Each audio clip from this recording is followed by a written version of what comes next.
বিধবা প্রত্যর্পণ বিষয়ে বিদ্যাসাগরের যুক্তি। বিধবা বিবাহের প্রথা প্রচলিত না থাকতে যে নানা অনিষ্ট ঘটিতেছে, ইহা এখানে অনেকেই বিলক্ষণ হৃদয়ং হইয়াছে।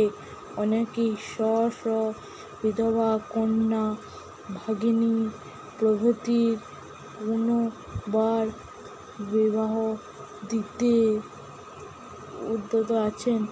অনেকে তত দূরে পর্যন্ত যাইতে সাহস করিতে পারে না। কিন্তু এই ব্যবহার প্রচলিত হওয়া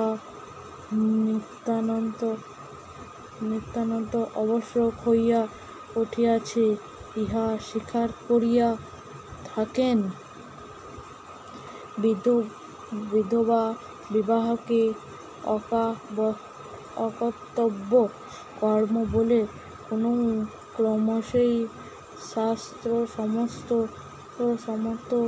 অথবা বিচারসিদ্ধ হইতেছে না।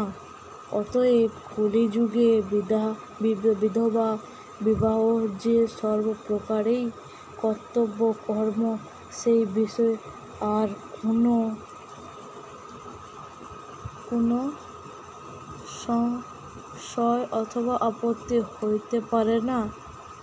উদ্ধৃত অংশটি ঈশ্বরচন্দ্র বিদ্যাসাগরের বিধবা বিবাহ রচনা 16ই মার্চ সংবৎ 1911 থেকে নেওয়া হয়েছে। মূল বানান অপরিবর্তিত।